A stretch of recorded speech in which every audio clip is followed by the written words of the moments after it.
Welcome back to another episode of As Told by Millennials. How's it going, guys? What's up? What What's up? up? Y'all doing all right? I'm doing good. I'm doing good. Blessed.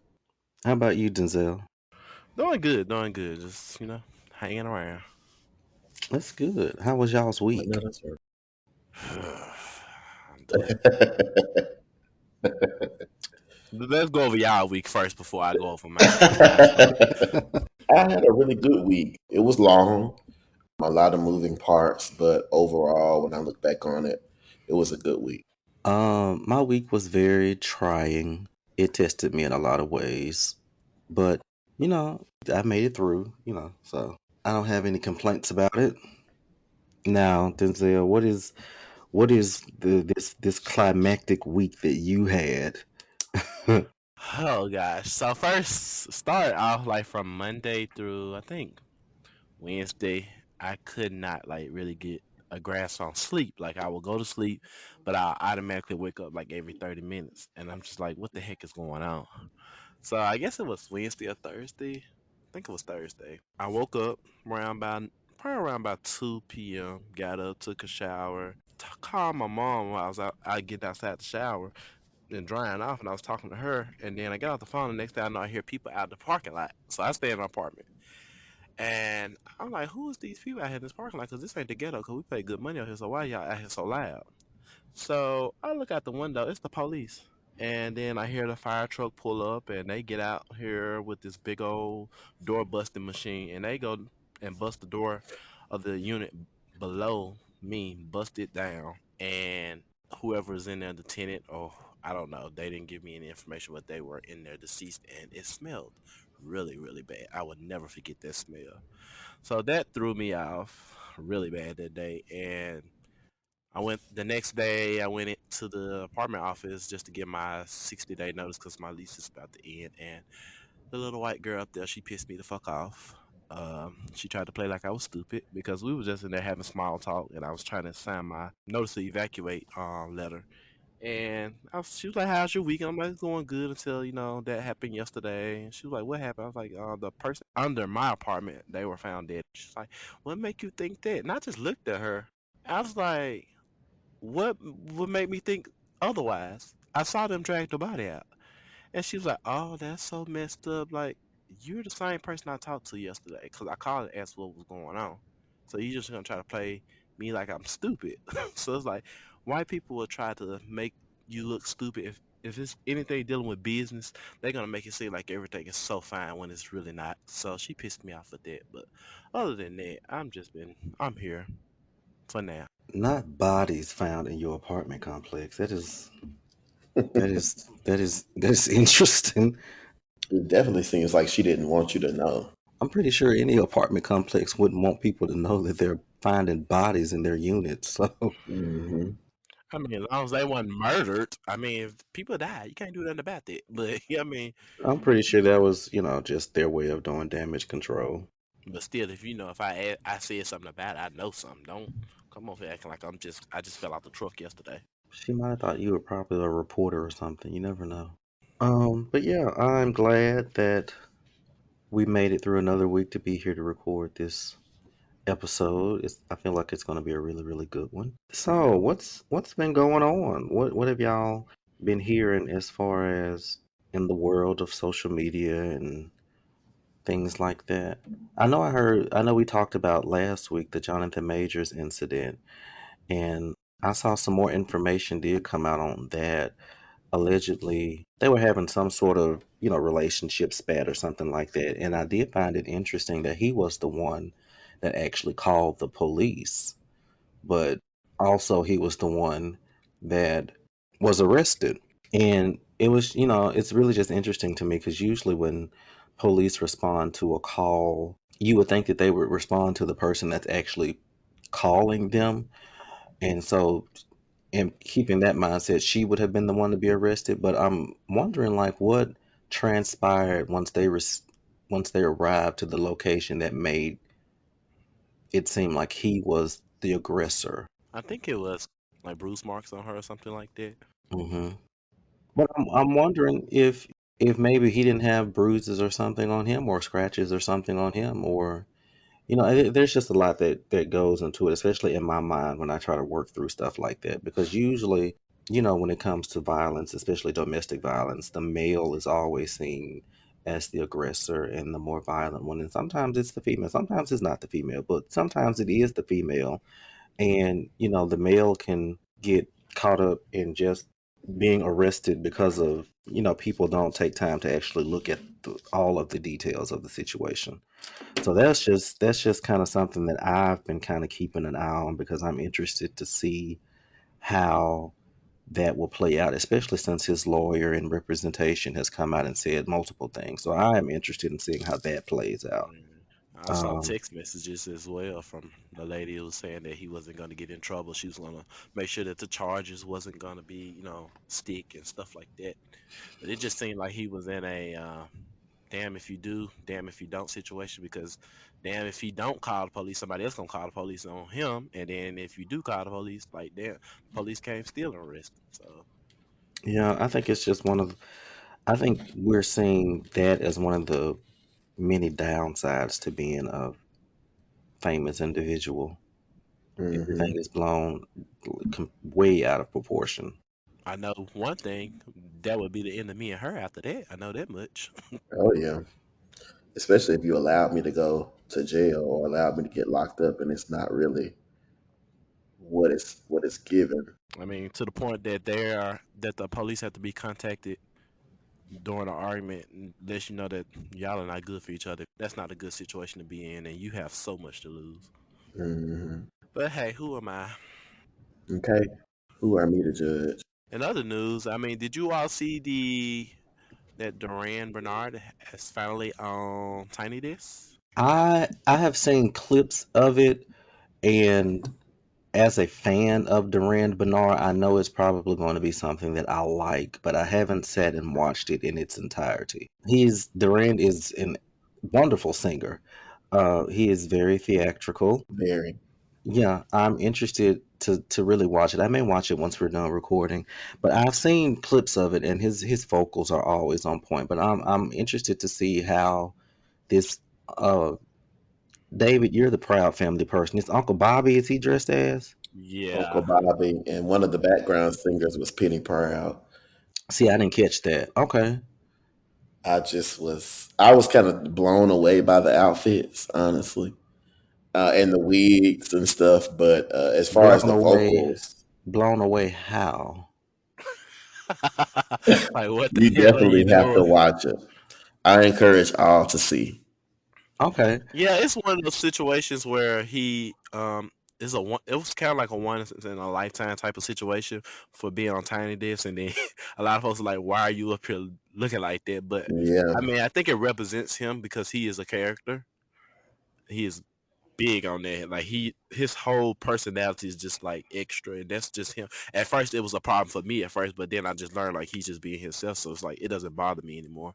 But a lot of people it did bother because they was making it seem like oh he getting up here and drag and all that stuff. And that's what most of the comments were saying. But of course, they looked at that and they didn't even give him a chance to sing or whatnot. But and as for him, I think he likes to be able to cause the conversation, which is cool and all. It just, to me, I looked at that as a moment for him to just really present himself and allow people to hear you and see you for your music. And I think that it was drowned by for sure the outfits.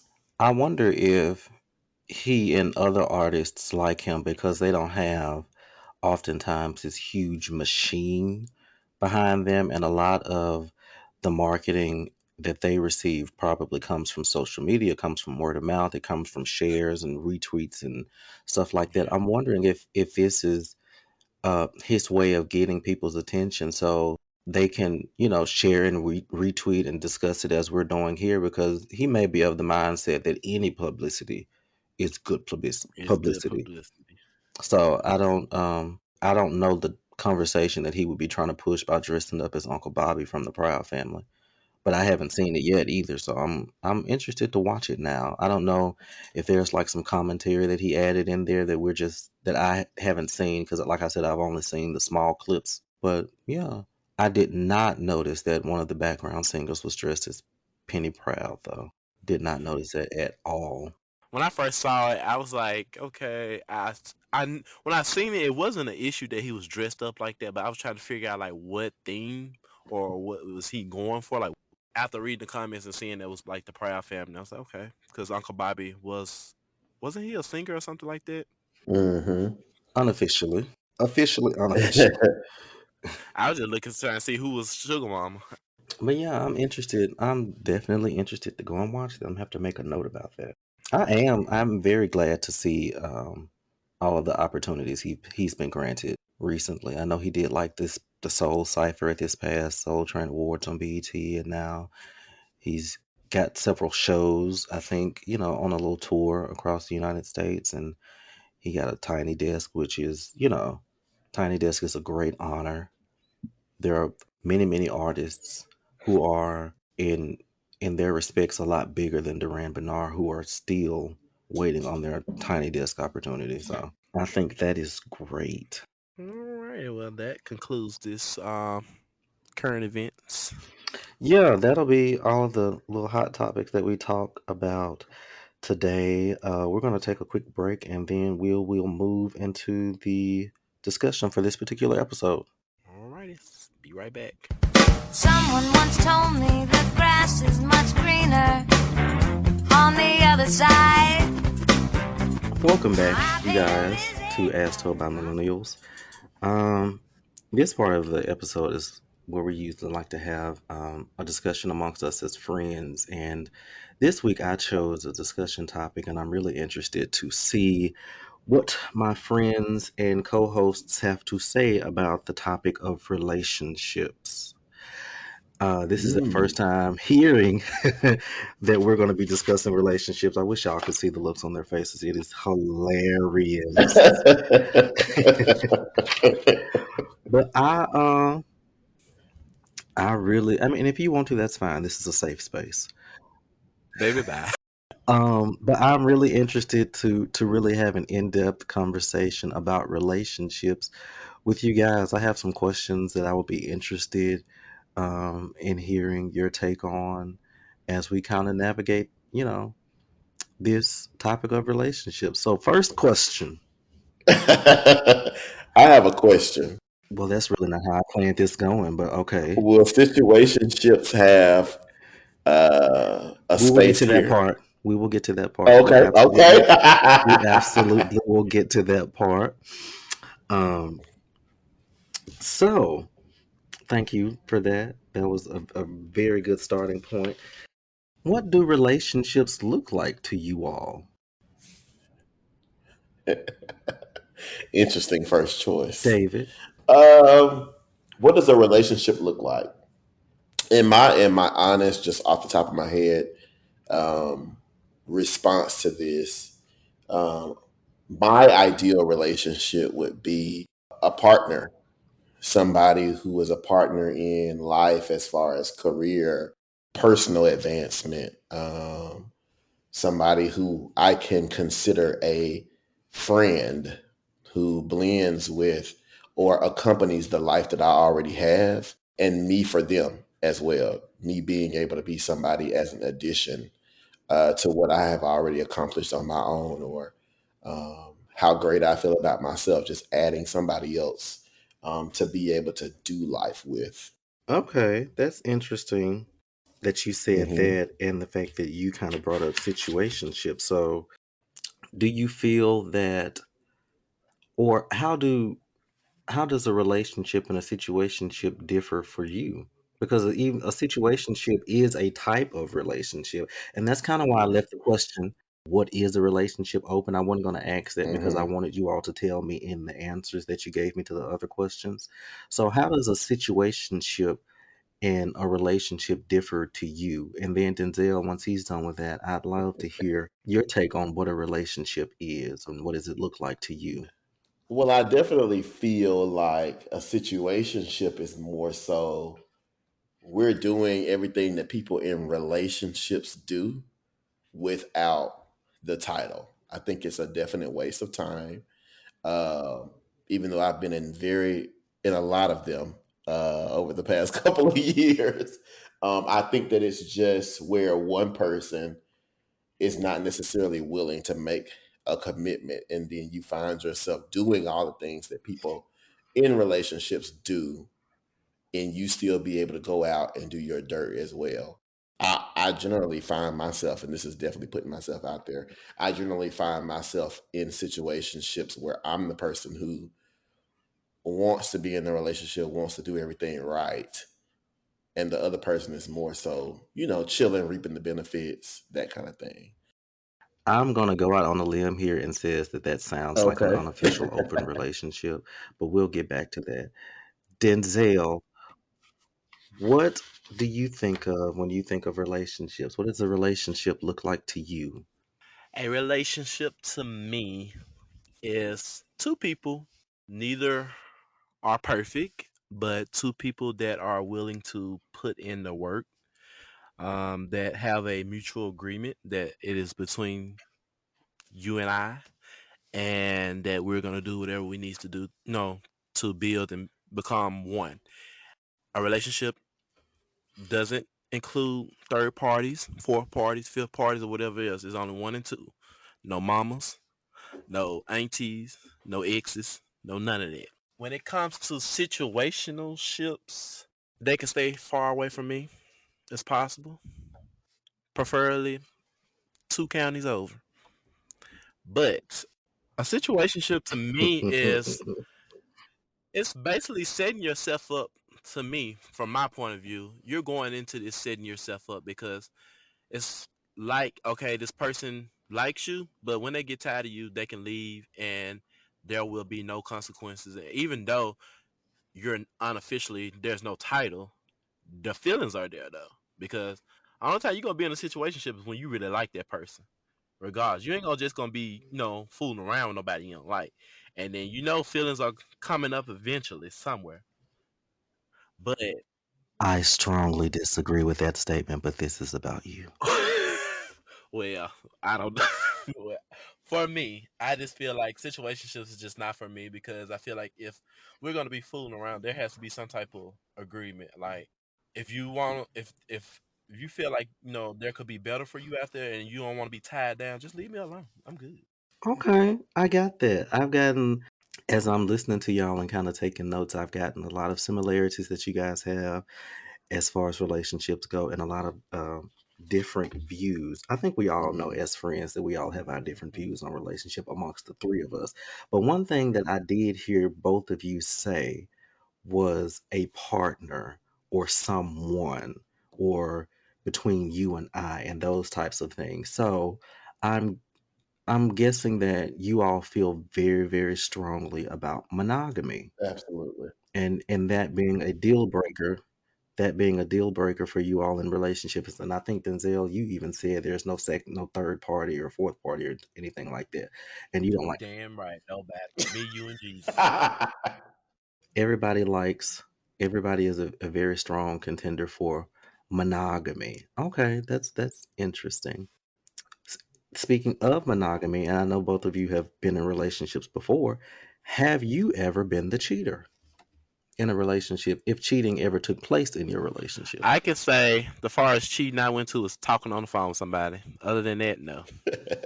It's the way you came to the mic, like you on the stand. Did he lean up like he on the witness stand? Mr. Chairman, um, personally, I can't juggle two people. That's the only reason why. I ain't gonna say that's the only reason why, but I can't juggle two people. I'm bad at lying because it is what it is. Like it happened, it happened. But if I feel like I got to do that, I don't need to be with you. That's fair. I've got a follow up question to something you said. You said the closest thing that you've come to cheating is talking on the phone. So, my question is if your partner had been talking to somebody on the phone the way you were talking to somebody on the phone, would Bink, you be bink, upset mink, about that? bink, bink, bust window. Yes, oh my it would god. have been a problem. So, that is yes. So, would you consider what you did Yeah. cheating? I mean, yeah, it's cheating. It's a form of cheating. It ain't the worst form, but it is cheating. I Cheating is cheating. Oh, there we go. Because that's what I was going to say. Cheating is cheating, baby. You can dress it up and sprinkle whatever on top of it you want to. Cheating And is to be cheating. honest with you, I felt bad David. about that. Like I was fucked up for weeks about that. But yeah, go ahead, David. Oh, a cheater with a I conscience. mean, My no, lord. I've never been the cheater.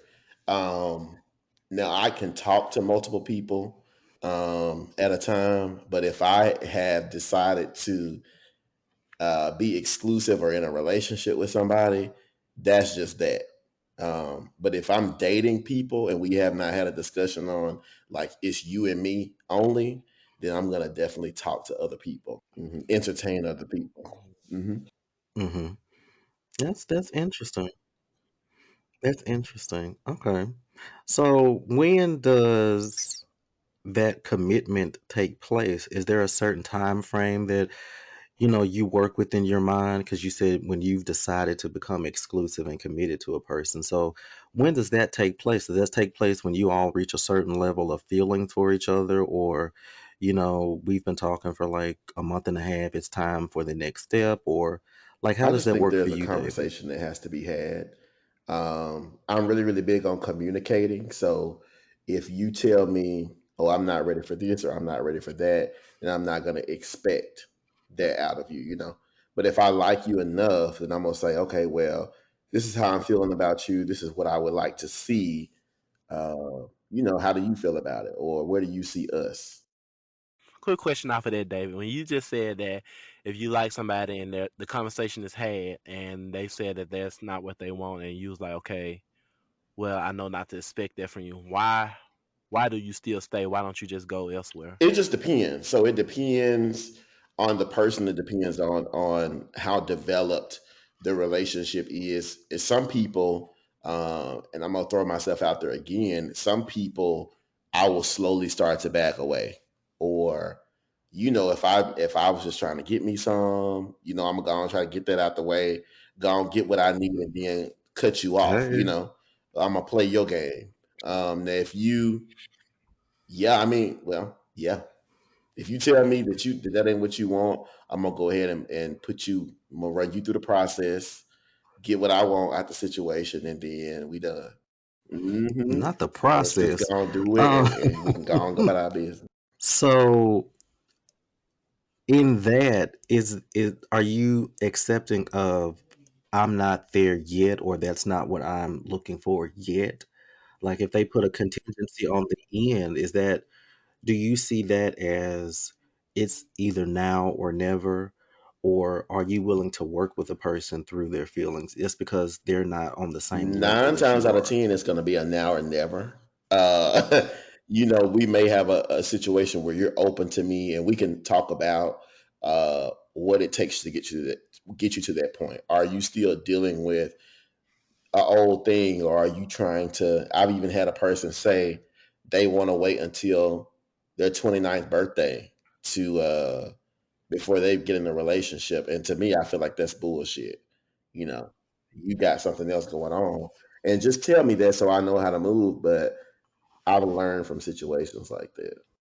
I'm gonna loop back around to the monogamy and cheating thing because from Denzel's reaction and David, from what you said, I understand that is a very, very that's a big deal breaker for you guys. So Denzel, very quickly, without mention cheating, since we've already mentioned that, give me your top three deal breakers. Three deal breakers are no financial plan for yourself. Someone that's clear of all of their, or I ain't gonna say clear because we all have past things that that are lingering on it with us, but someone that can manage their past troubles, like mental and all that stuff that happened with your childhood, and bad breakups. Like you got all that, you know how to manage that. You know your triggers and stuff like that. That's really important. That's really, really important that what you said. And Okay. a nicotine smoker. What? A nicotine smoker. Somebody that smokes cigarettes. No, So no cigarettes. You don't want a no, cigarette smoker. none whatsoever. I wasn't expecting that one, but okay. So have you experienced anything or any troubles with somebody who didn't have a financial plan that put sits on your list? Yeah, I have. They had a plan, but they they had a plan. They had the goal to go, get their stuff straight. But it's just they were the type of person that wanted to see results overnight, and if they didn't see results overnight, they're onto something else. And I'm just like, look, it ain't gonna come overnight. You got to stick with it. It's not that easy. Okay, I get that. David, what about you? What are your top three deal breakers? I think the top deal breaker would probably be like no goals or history of accomplishment in any way. Like, what have you accomplished? What goals do you have? That type of thing. That's number one. Number two would probably be if you're not in tune with who God is. Like, I need you to have a relationship with God. Number three, you would just need to be like a well-rounded person. Like, can I trust you to get along with family member and friends and know how to act in public and that kind of thing? Couth. Oh, look, Koof. Uh-huh. I get that. I've definitely dated somebody who didn't have drive. I think that's kind of what you were saying when you said that, you wanted somebody with goals and stuff like that. I've definitely dated somebody who didn't have drive or didn't have a drive that I could relate to. And it kind of made it a lot difficult to relate to each other because here I am, grinding and working hard and trying to see things accomplished in my life, and they were so content with where they were in the space that they were in. And I'm not saying that them being content meant that they didn't have any drive, but their drive just didn't Mm, match mine. And so we were traveling and achieving things and wanting to achieve things at a different speed. And so it began to cause a little riff because I don't think I knew how to communicate that. So um that was really yeah. interesting. I mean, I would like to piggyback on that. I think that over time, I have learned that some people really don't have it to give. Some people didn't grow up Hmm. learning, that you should go after your dreams or learning that you have to fight hard for what you want. And I think that for us, it was like that was basic. We didn't know how to communicate that to each other in a way that we could understand and then make Right. space for. Um, so that was really, really interesting. Okay. My next question is, when was the first time you said I love you to a person that you know that wasn't family or wasn't a close friend or something like that? When was the first time, if you remember, that you said I love you? The first night. And what did I mean, maybe Let's hey, talk about it. hey, if that's when it happened, that's just when it happened. But when was the first time you said it, and how did it make you feel, Denzel? The first time I said I love you to someone that I was serious and I can remember was one of my exes, and I think it was over the phone because we were staying in two different places at the time, and it made me feel really good because I mean, shit, I did though. I mean, ooh wee, but I did though. But as time went on, shit happened.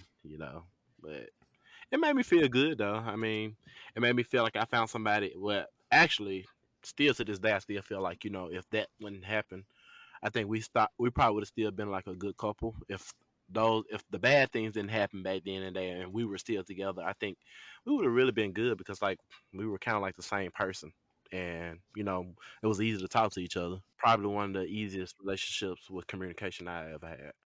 Mm. So who said it first? Did you say it first, or did they say it first? I think we both may have said it first. I'm gonna say we both because we both felt like that. I ain't gonna lie. I mean, it's nothing like trying to brag or nothing like that, but I know for a doubt that's when we both started talking. When we started talking, we were mind blown over each other. I ain't gonna lie about that. But we were young, That's good. Young and in love. and broke. Um, The best love ever when you broke. that's how you know it's real. Um, David, what about you? Do you remember the first time you said "I love you" to someone? I don't really remember the first time. I remember who it was. And I remember that I had been holding on to that for a while. I had been holding on, being the first person to say it. And I remember waiting or expecting a response. I mean, and the response was, of course, "I love you too." But I don't think that that person was expecting it. I think we had both just kind of held on to it to kind of see who was going to do what, kind of expecting on somebody to fuck up, before we had to actually say it. But yeah, I don't remember like the feeling or anything like that, but I do remember saying it, and I remember waiting on a response for like a few seconds in my head, and it may have been immediate, but in my head, I remember being really nervous about, what the response was going to be, or would it drive us away? Would it cause an issue? That kind of thing. This brings me back to something that one of our school teachers used to tell us, Milton. Miss Francine Wilder, she used to say, sometimes no response is a response. Yeah, and it is. It is. I, No response is a response. Is a response. It really Hmm. is. I don't remember the first time I said "I love you" to someone. I remember the first time I meant it. I don't remember the first time I said it. I remember the first time I really, really meant it. And when I said it, we still talk about it to this day. When I said it, it was almost like I wasn't necessarily telling them. It was like I was having a realization. I was like, "Oh, I think I love you." Like it was kind of like a shock to me. It was just interesting. It was funny how that happened. But yeah, I definitely remember the first time I meant it. It made me feel vulnerable and so open to someone, and it was almost scary to me because I don't think I had been that vulnerable and that open to anybody before to give them something of myself that they can then turn around and use to hurt me. Kind of, it feels weird. And even though they said it back, it still just felt weird because I had given them something that was precious to me because I really, really did care for them. And so they could have taken that and, done whatever they wanted to do with it. Thankfully, the feelings were reciprocated, but there was just a feeling that I had to get comfortable with. My next question is kind of in relation to what is going on with the Jonathan Majors thing. And it's like if you do have a partner and y'all are having riffs or whatever, whatever it is that's going on, do you feel like your partner should be in tuned enough with your situation and who you are and what you have and what you have to lose to then either handle situations better or just let's keep some things in house. Let's deal with some things personally because I don't necessarily want you to lose everything over this one particular whatever we're having right now. Like, because I wonder if and I'm not excusing Jonathan Majors at all if he did become violent with that young lady, but I'm just wondering like in our given professions I feel like there needs to be, and it may just boil down to mutual respect, but I feel like there's understanding that takes place between two people. Like, I'm not going to jeopardize or put you in a situation that will cause you to lose anything you have with or without me. And I expect you to do the same for me. So, how do y'all feel about that? I think there's two parts to it. I think that as a second business partner in the relationship, I think it's important for me. It's my responsibility to share vulnerable things or share with you how I feel about certain issues, because I'm going to expect for you to be in tune with me. Period.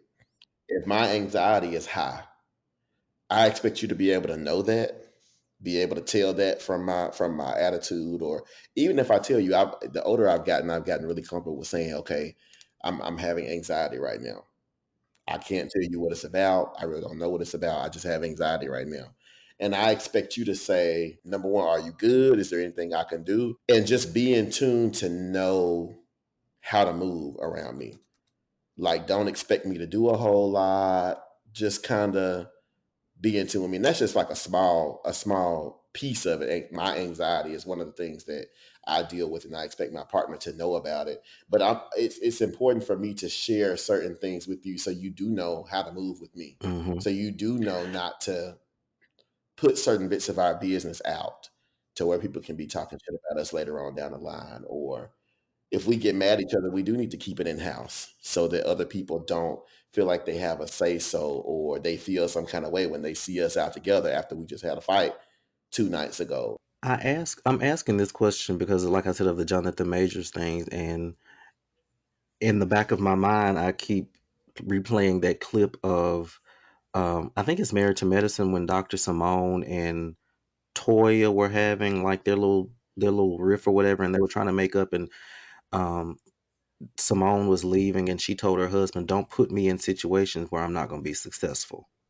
Right. And I feel like that really, really spoke to me because, like, I'll say for me, I cannot be seen in my work uniform with my employer's paraphernalia. I can't be seen drinking or at a bar or something like that. Stuff like that is going to be detrimental to Hmm. my career.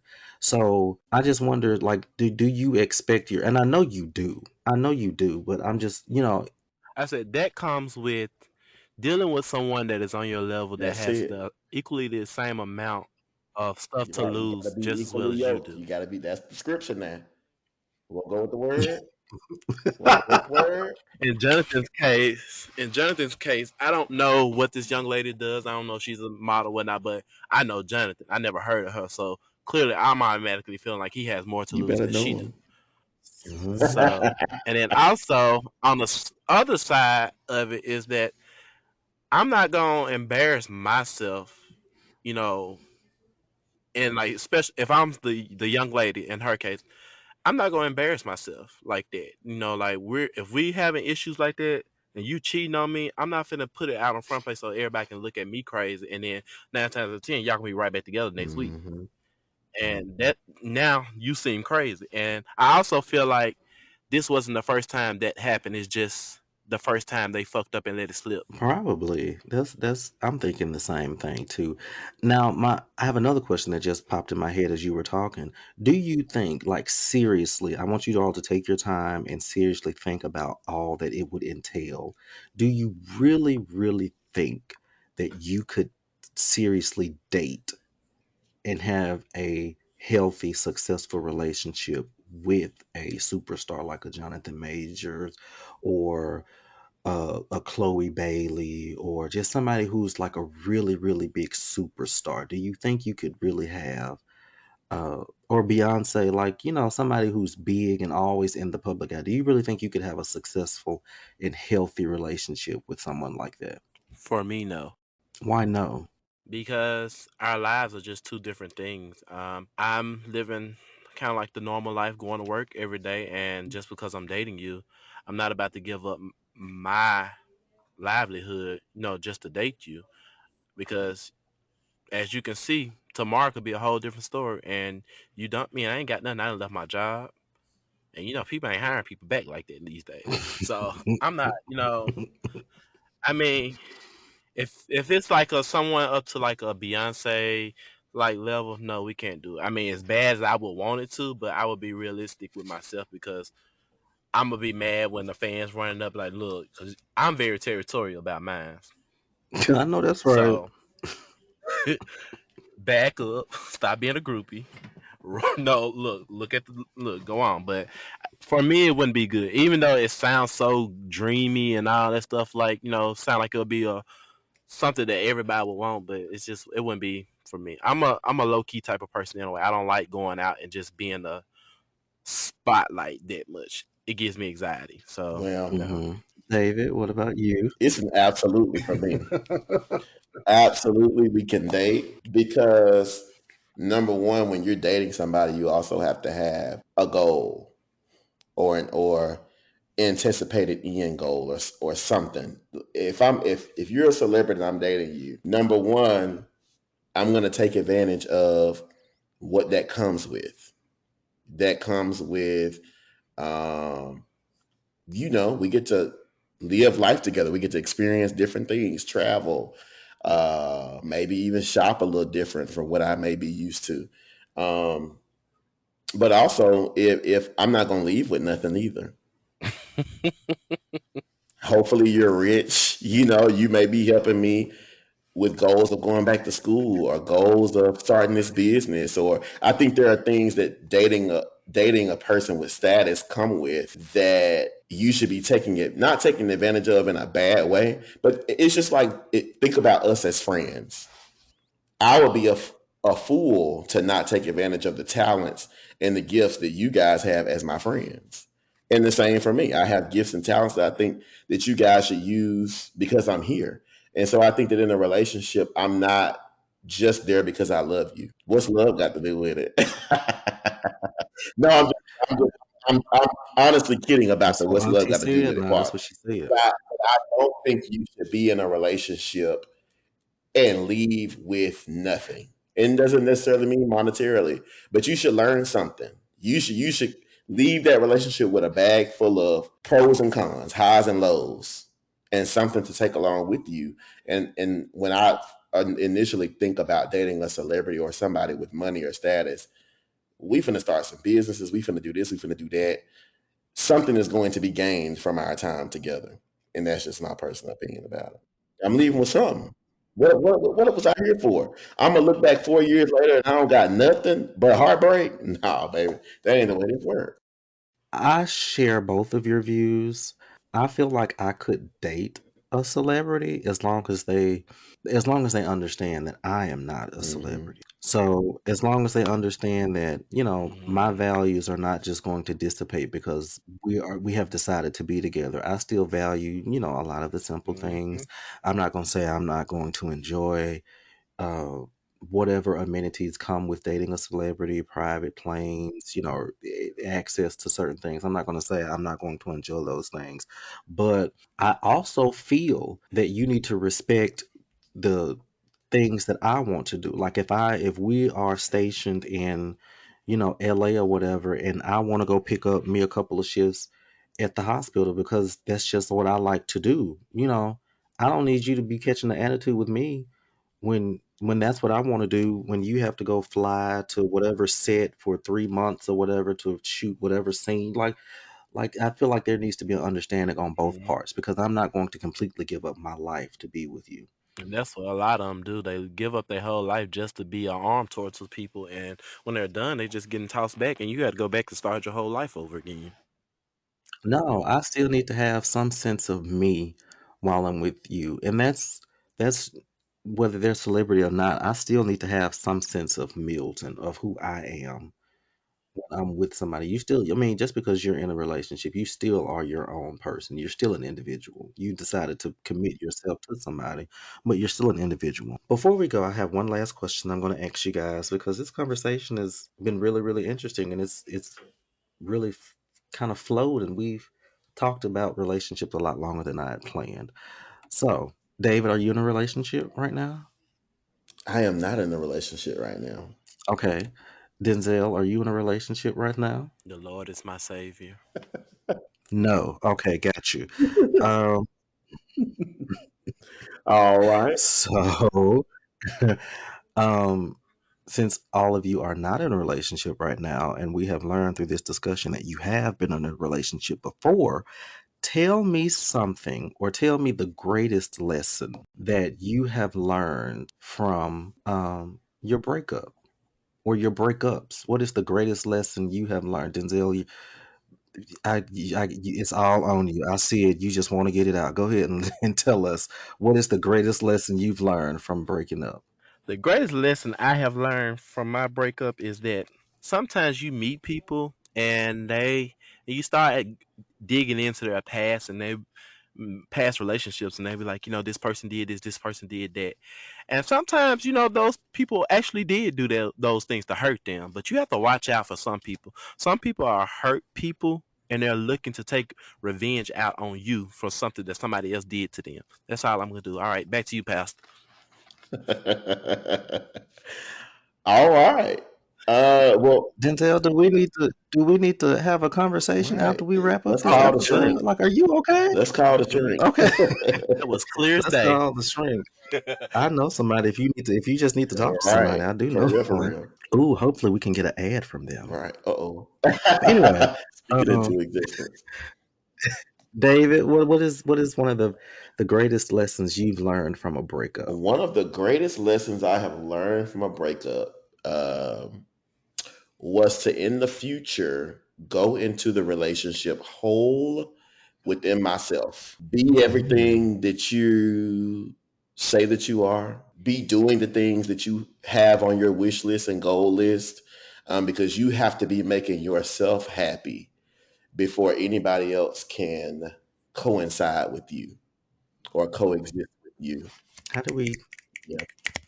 This is me snapping for you because that's You it. have to be whole. You have to be comfortable with who David is and how David responds to certain things or how David reacts to certain things. I have to be me and be cool with me, before I can expect anything else out of you. Because then if you get to acting a fool, then you acting a fool, and it's not us acting a fool or looking like a fool, you know? Because I can't worry about what you done did.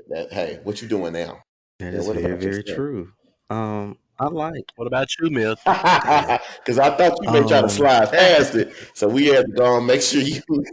You just slid past a few I questions. was I'm gonna about make to sure you say don't slide past them. I slid past a Mhm. few questions Yep. very intentionally. The greatest thing I have learned from a breakup is to know and really be in tune with what is going on and know when it's really, really time to break up. I think that's probably the greatest lesson, to know when it's time to break up, because I have stayed in a lot of relationships when it was way past time for us to split up, um, because I just didn't want my relationship to fail. I take my relationships and all of my friendships, everything, every connection that I have with a person, I take it seriously and I want to nurture it and see it grow.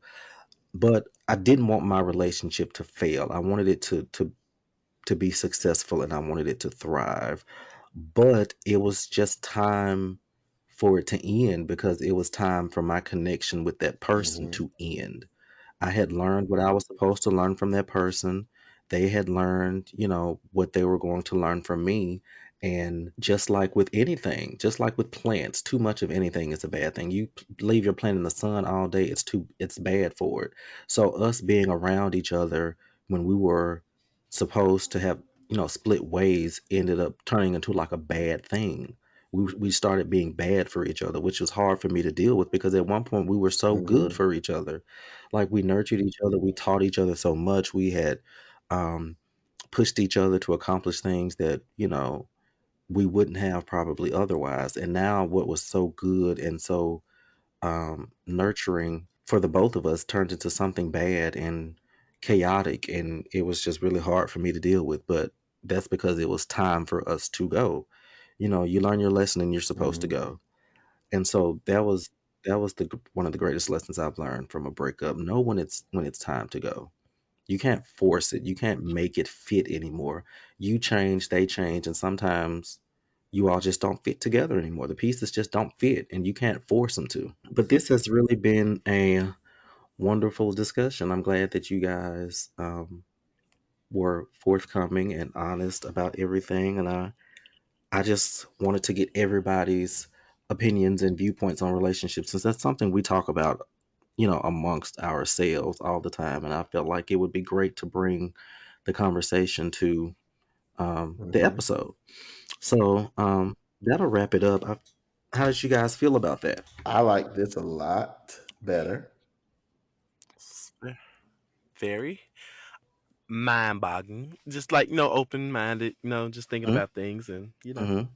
That's good. I'm glad. I'm glad because as we stated before, these are the type of conversations and spaces that we want to have on this episode. So, with that being said, we're going to wrap this episode up. But before we go, is there anything coming up or anything you want to say before we end the episode, Denzel? No, other than screw Texas rent relief people. You're full of shit, and I'll never apply again.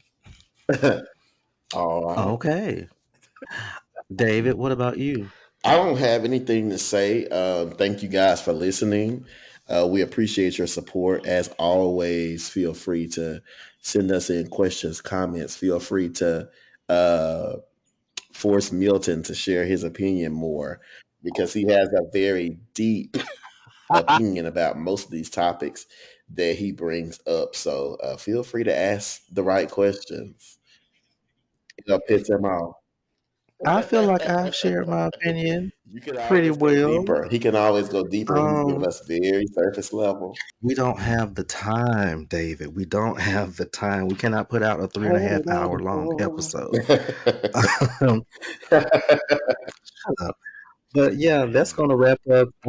That's going to wrap up this episode of As Told by Millennials. Please subscribe wherever you're listening, and please follow us at As Told by Millennials on all social medias. You can follow the podcast account, or you can follow our personal accounts on Instagram. David's account is DR0CKA D Rocka. D Rocka. Denzel's Instagram account is. Indie Boy D, that is INDYBOI_DEE. And you can follow Milton at Hey, HEY, Mil, MIL, Hey, HAY, and the number 3 across all social media platforms. We thank you guys for listening and hope you have a great week. Bye.